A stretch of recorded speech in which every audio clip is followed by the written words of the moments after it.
When I was a child in St. Lucia, I spent countless hours mesmerized by the ocean's mysteries, dreaming of one day becoming a marine biologist.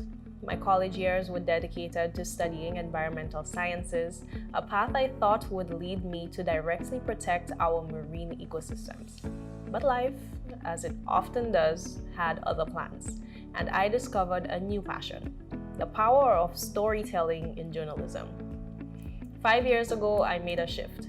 I became a journalist driven by the belief that raising awareness about critical issues could catalyze change on a grander scale than my solitary research ever could.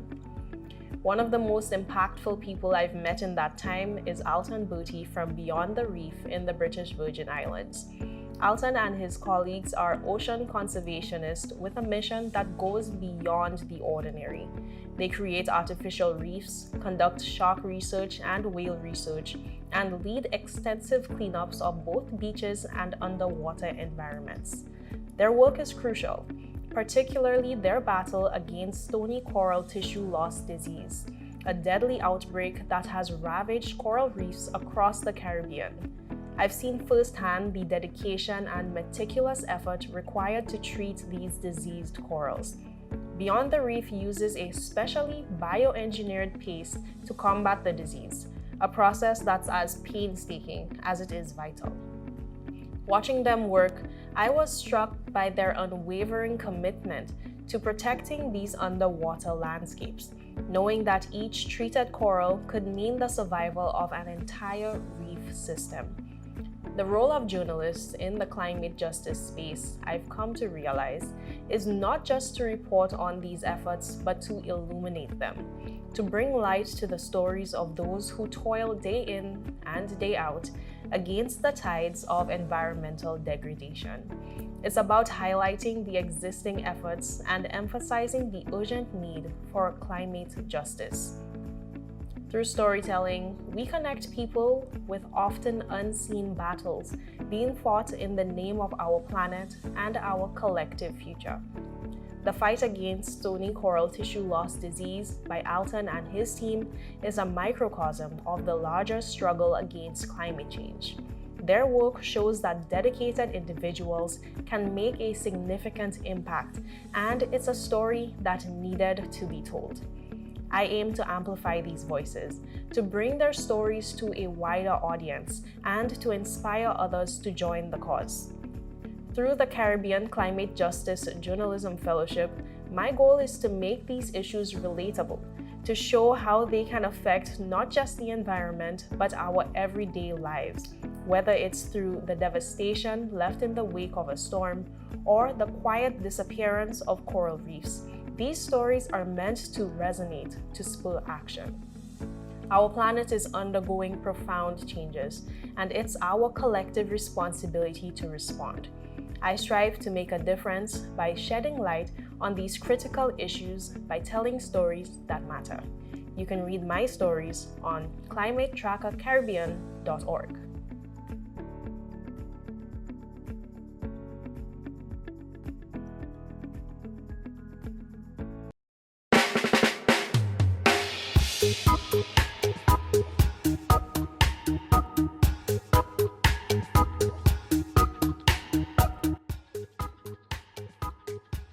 And welcome to another episode of the Caribbean Climate Calabash podcast. And today we have with us another fellow from our Climate Justice Fellowship, Jhaka Wooding. And today we'll be learning some more about her, one of her very interesting stories that she did while a part of the fellowship. And just some more about what's going on out there in the ocean. Hey there! Before we get into it, we'd love if you subscribe to this podcast, leave us a review, and share with your friends. These interactions help to increase the visibility of our podcast and keep our non-profit ecosystem healthy. So, without further ado, Jhaka, thank you so much for joining us on today's episode. How are you? Hi, Gladstone. Thank you so much for having me. I'm happy to be here. I'm doing pretty well. It's a hot day in Tortola. I mean, when is it not a hot day in Tortola? But I think I'm doing okay. Okay, awesome. Yeah, the heat is magnificent. It's like and then when it's not the heat, it's the rains or something crazy. So Yeah. um, we kind of in between a rock and a hard place in the Caribbean right now. But yeah, let's see if we can learn some more about you. Our audience will have seen your video before this, so I'm sure a lot of them might be curious. So yeah, just kind of I guess start us out with how you got into the climate change space, because as you mentioned, you were in the space first before you um, ventured into storytelling. So can you tell us a little bit about that? Why you chose to study the environment as opposed to virtually anything else? So yeah. Okay, so it started at a very young age for me. I've always been a person who enjoys watching documentaries and taking in information. So as a child, I was glued to the History Channel, National Geographic, and Animal Planet. And from as long as I could remember, I've always been disgusted with littering because littering has been a big issue in St. Lucia, a big issue in schools, and it's something that it has to be my biggest pet peeve. So when I got into secondary school, there was actually a teacher who encouraged me to become a member of the environmental club from the time I was in Form 1. Um, I got into the club. I started to understand more of, the values of the group and a lot more about what is going on around us in terms of climate change. Of course, they teach you in the classroom, in your science subjects, a little bit in geography. But when you sit in a group of like-minded persons with similar concerns and similar interests, and you start to discuss the topic, it can get a lot deeper than the classroom would typically go. I rose to be president of the environmental club, and I really got into sciences thanks to this teacher. His name was Alan Gabriel. He sadly lost a battle to cancer a couple years ago. Rest in peace. He was so impactful to my life. So that's really what set my foundation. I did all the sciences for CXC. I'm pretty sure that's not any teenager's dream. And then I went into college and I did environmental sciences. In St. Lucia, we focused, well, at my time at least, we focused a lot on the mangroves. So I got to spend a lot of time doing research in the mangroves and learning about the environment in St. Lucia and learning about the very unfortunate circumstances that present themselves within our ecosystems. Um, in college as well, we did CAPE, so we had to do Caribbean studies, and climate change was a big topic in there for obvious reasons. I mean, in what way can you speak about the Caribbean these days without climate change being some part of that conversation? So I'd have to say, my educational background, the influences I had in my education, are really the things that pushed me into this space. Yeah, it's so interesting. The the idea of being out there too, and or just doing something extracurricular and that kind of fostering the passion for the environment. I think many of us who end up in the space can kind of relate to that, because it really is oftentimes those programs, and I think that's what we kind of need more of. It really is kind of like those programs that seek to do the outreach towards the younger kids, that ends up making an impact later on, even if it's not immediately. So Yeah. yeah, it's good to kind of learn that. So then, yeah, I mean, studying the environment must have been, I mean, or studying just about any science. Yeah, I know it's difficult because I myself studied. Well, I was studying biochemistry in school, so I do have a passion for the sciences as well. but somehow I ended up in storytelling too. So our stories are similar there. But yeah, so tell me a little bit about the transition and the work you were doing after college that may have led to you, making the choice to tell some of these stories. Okay, so like I said, from the time, as long as I could remember, that's been something enshrined in me. So in little ways in my life, I think I've always carried on this concern for the environment and the belief that I need to share that message. My journey into journalism was a bit unconventional because out of college, at the time, I wanted to be a marine biologist, which was a lot more solid of an idea versus what it was when I was a child. I would tell my parents I want to be the first female minister for agriculture in St. Lucia. Because at the time, I had no understanding of politics. I just thought if you were the best in the subject area, you would be given that responsibility for for your country. Of course, it was a rude awakening finding out. So, I wanted to be a marine biologist. After college, I spent some time looking around for programs, but I couldn't set my mind on what I wanted to study. And they say everything happens for a reason. So I guess there had to be a reason why I could not find the right program for me. At the time, I spent a lot of time modeling, and I had a brief stint in pageantry. So it was actually through pageantry that I started to build my platform and I was exposed to members of the media in St. Lucia. And it was one of the chaperones who actually offered me to become a member of her newsroom. So I started over at Hot 7 TV, Caribbean Hot FM, great station in St. Lucia. That's where I got my start with lovely St. Amy Joseph, amazing, amazing woman who's still an inspiration to me today. And, she really provided me the tools I needed to relay the messages to the audience in an effective way.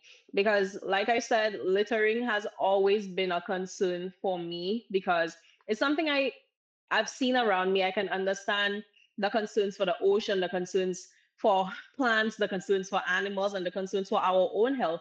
But I never understood why other members of my community, of my country, could not get the message. So I'm happy that, I've had the opportunity to learn new ways of sharing those messages. And of course, those are tools I use to this day. That was 5 years ago. I don't think I'm doing bad in the journalism field. From Hot 7 TV, I actually transitioned to the regional space with the Virgin Islands Consortium, where I was on their regional news desk for 2 years. And now I am over in the British Virgin Islands with To It For Media, continuing to build on our platform and share the stories that matter with the Virgin Islands community and beyond. Yeah. Whoa. I mean, that's quite a resume there too.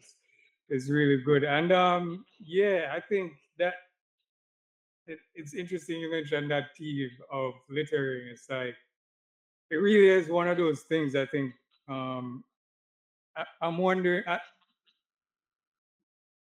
It's interesting what the root of it is because I think maybe it's the knowing.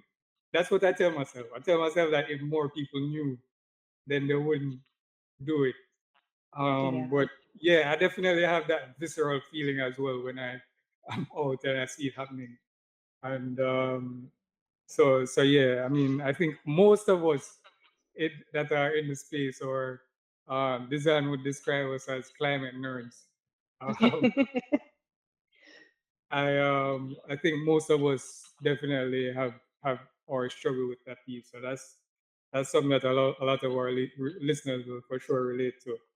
Um, in terms of the media space, is very interesting, and yeah, the your even your own journey from you said developing your own platform and then kind of realizing that there's an opportunity there to share some of these stories. Um, that's an interesting transition.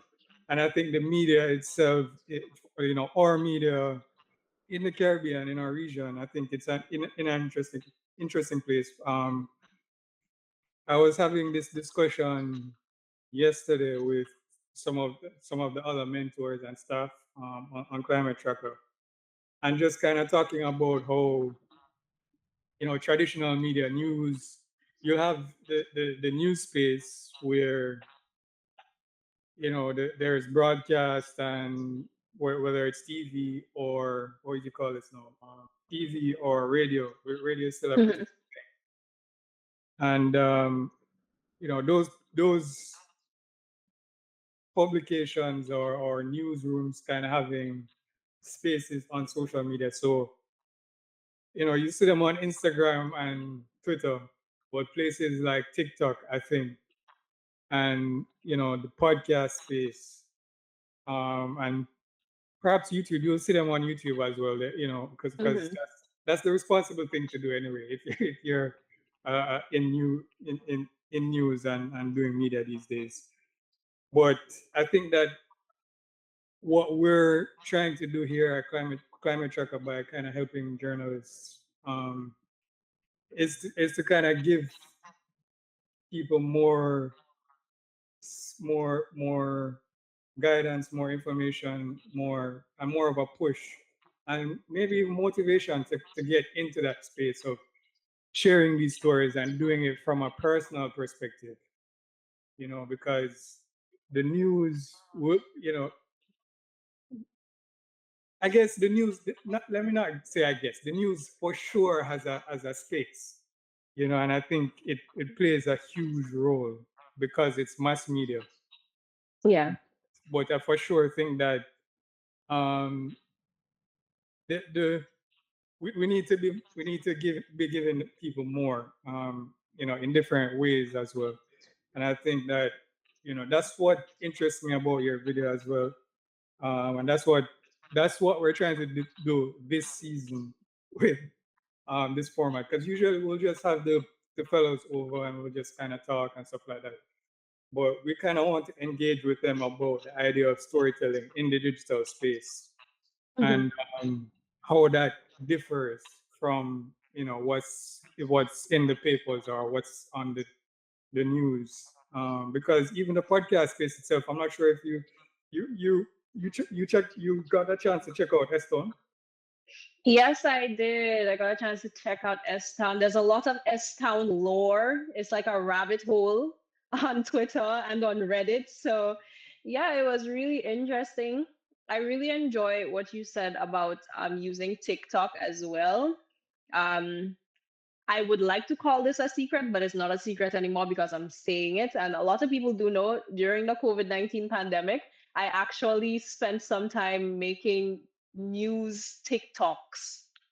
And I have to say, as a traditionally trained journalist, it was a difficult transition. I can't pretend it wasn't, because what might be a 1 minute news article is way too long for a TikTok. A 1 minute read, a little something in the newscast. You need to break that down to 30 seconds talking max and give people something to look at, or they're not even going to stop. And it's like finding a balance between that and just sensationalizing a topic to a point where it puts your ethics as a journalist in question. Yes, that's such an interesting point that you brought up at the last, because we in the Caribbean Climate Tracker group, which you're in now, but there's a lot of journalists in there. I was actually a fellow. This is something I like to share with fellows, kind of help them to get comfortable. I was actually on the first cycle. But since that, we've kind of been building up a database of people who work in the space in the region.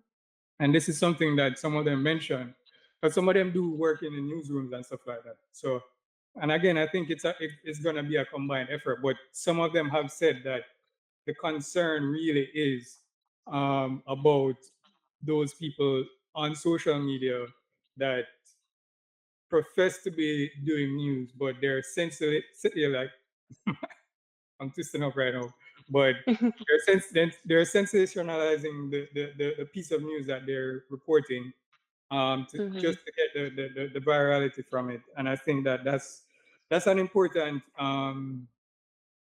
distinction to make. But yeah, for sure, I think it's a new space. It's interesting for us. Estone is one of those podcasts that really made me start to look into the space a lot, like deeper than I had previously, because growing up, someone loving audio storytelling or just storytelling in general, but like I had cassettes. I had like the small cassettes with like stories on there, like Jungle Book. I had one with Jungle Book and some other Disney Mm-hmm. stories. And I remember from that time just being so very interested in that format and seeing it evolve now to the place where podcasts are like you're watching your favorite podcasters now on video on YouTube, because Mm-hmm. that's the main format now. So it's interesting, and I think I just want to encourage us to step into the space. It is hard for sure, and I think a lot of the fellows right now Yeah. are struggling with it. I struggle with it. The example that I even shared with you, I felt I didn't want to share it with people, my own whatever, because it's not perfect. And I think I want to also encourage fellows to inject their own form of creativity in it, because I think there's room for that. But yeah, the idea is essentially that you definitely have to compress things a lot, and we have to become the masters of the breakdown. Like that's Yeah. what it is now. I don't know if you used if you tune into music like that back in the day when they had the songbooks and stuff, and then they had like breakdowns even on YouTube of songs and stuff like that.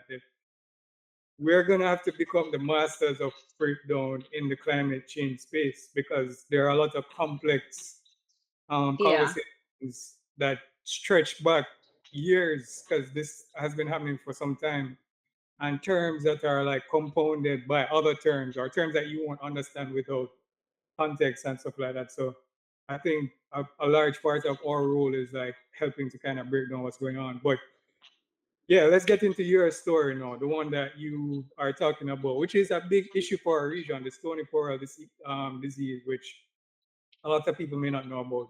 So, for those who may not know, how would you kind of sum up what's going on right now with our corals and this very strange disease? Well, I would say it's absolutely devastating. I mean, the loss of corals in the Caribbean is something each generation is going to experience differently.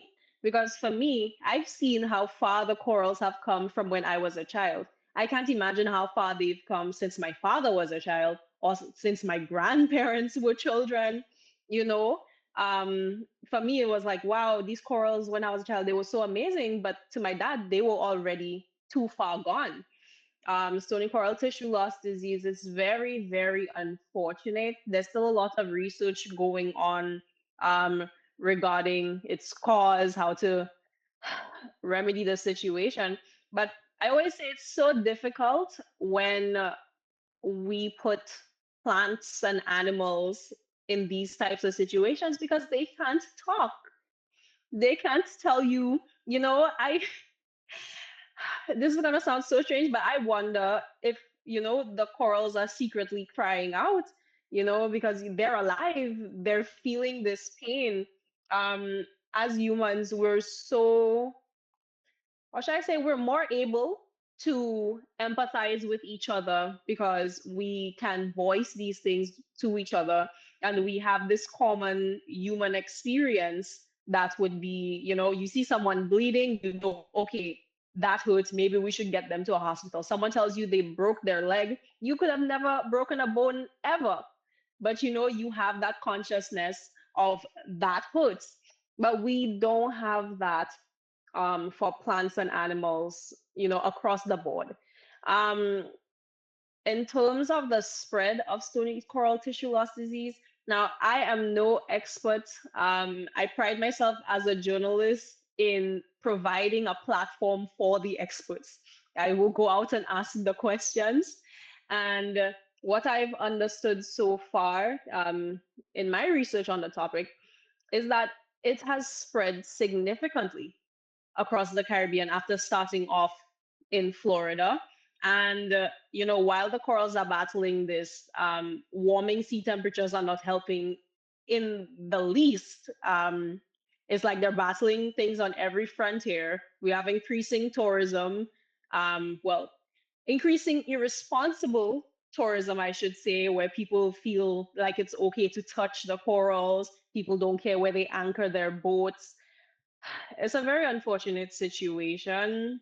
Um, yeah, but if I could write a book for children, it would probably be from the perspective of a coral speaking about these things affecting them, just to break it down. It's like, oh, the water's too hot. While you might be enjoying the day at the beach, I might lose my friends. My friends turned white. I don't know what to do. Yeah. Yeah, it's definitely one of those strange things. I encountered it a couple months ago myself during a story that I ended up doing about it. But tell me a bit more about your reporting on it. You said you spoke to some people that are doing some stuff. It's always interesting, and it always provides a balance to some of these crises to find out some of the people on the front lines. And I think it helps us as well. I know it helps me as a journalist when I'm doing reports and when I find out, okay, there's someone that's at least trying something, and it makes me feel like, okay, let me just do my part. If I feel like if we all can kind of just do our part, then maybe it won't seem like you know the world is ending. So tell me Yeah. some more about that. How did you get introduced to some of these sources? Because I know it might be difficult, and I think as journalists, people on the outside might not know what we go through sometimes getting these sources or the stories or of how we get in touch with some of these people and learn what they have going on.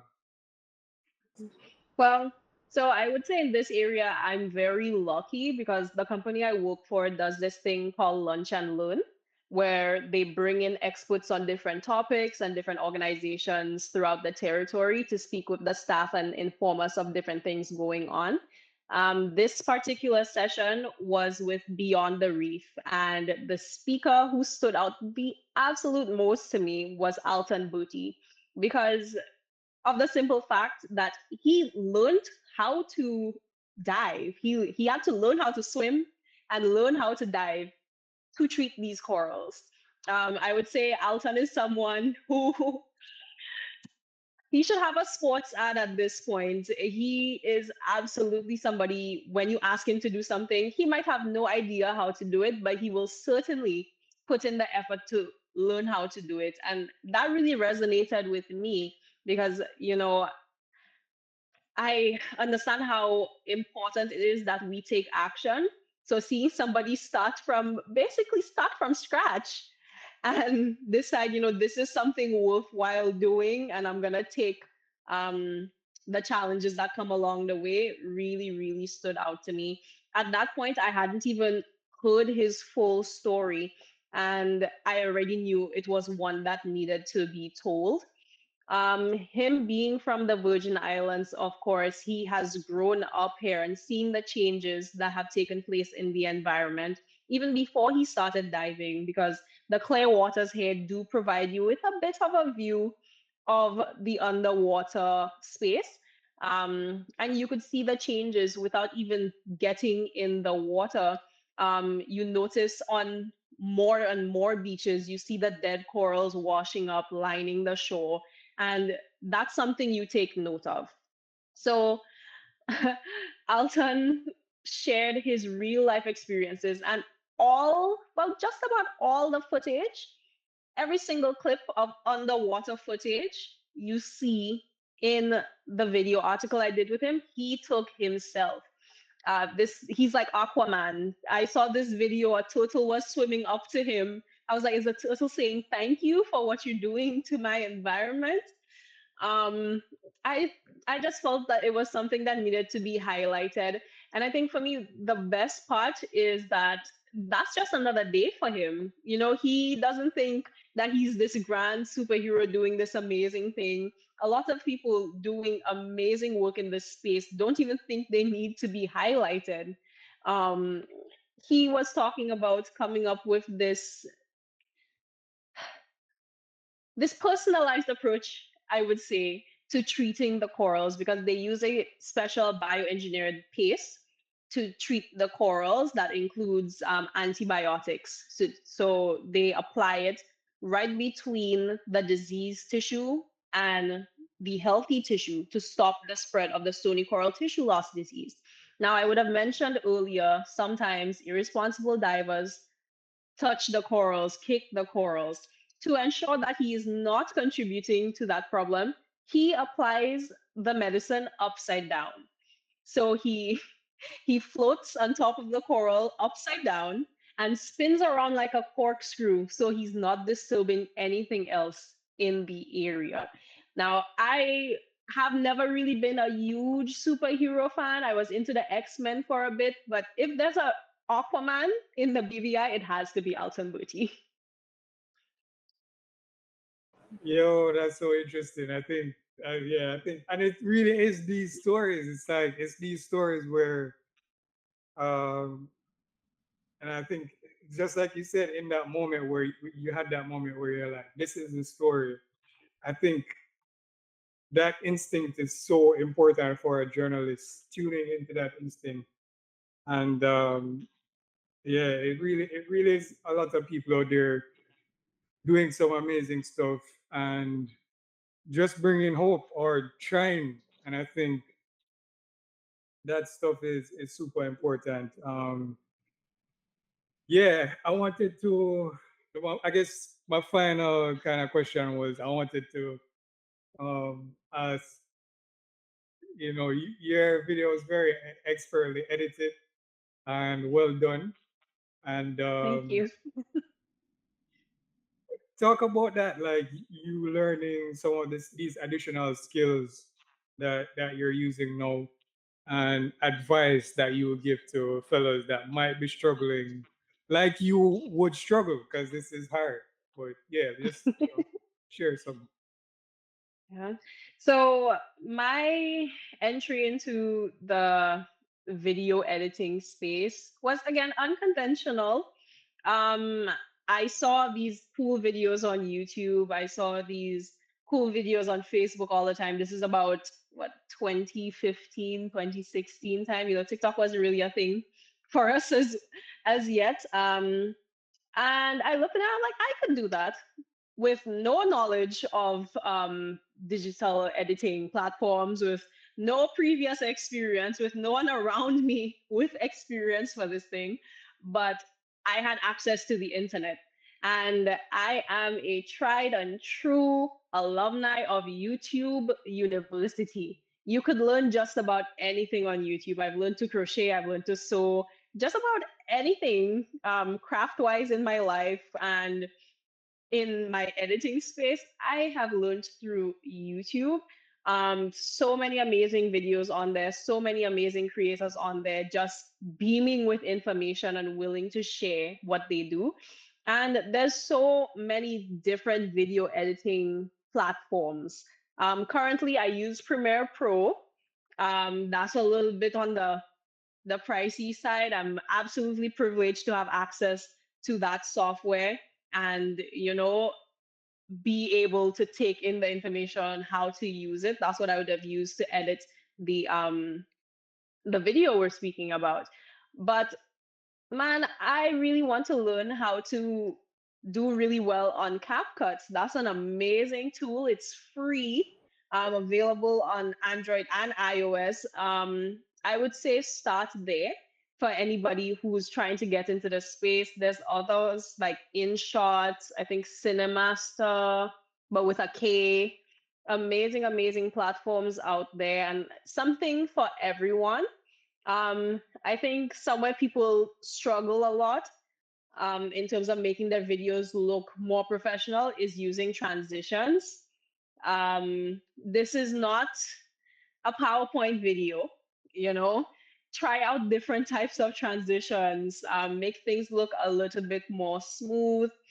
um, I guess this one might be a little bit more technical, this tip I'm about to say, but try separating your video from your audio, because when you separate things, CapCut allows you to do this. You extract the audio, you could lay different types of footage on there and go in and out of the shot of the person speaking. Um, it adds more visual appeal, I would say, to the whole video watching experience. As you would see from my video at the beginning of this podcast, I used my videos on the sides of me, because I wanted to just add in and let people see what I was talking about. My first image with me as a little girl, when I was talking about being from St. Lucia, the iconic Peters in the background, um, it's setting the scene. It's allowing my viewer to be a little bit more involved in what I'm saying. And it's also encouraging them to go back and watch it over, because you might not have seen all four pictures at the same time. So we're driving engagement, we're keeping people involved, and we're utilizing the free tools available to us. I know UNESCO does amazing work in training people in media and information literacy. They have workshops held digitally and throughout the Caribbean all the time. I would encourage people to stay tuned to the UNESCO Caribbean page for that information, so they could get involved and they could capitalize on the free training that is available to all of us as citizens in the Caribbean. Yeah, no, for sure. Yeah, I think people are struggling with it too, because it's you can also, and there are some technical aspects to it, as you mentioned. So some of us might be, even as journalists, it's like we don't have um a, like, we don't have like we don't have standard examples, because as I said, Yeah. our media newsrooms aren't really on some of these platforms, or they're not really in this type of content. They might share whatever they've already aired on TV or radio or whatever online. But this kind of approach, there isn't really a standard for us. So I think a lot of it is kind of being creative, learning, like you said, online on YouTube. That's definitely where I learned. All of this is hey, listen, let me tell you, my journey is actually very similar. Like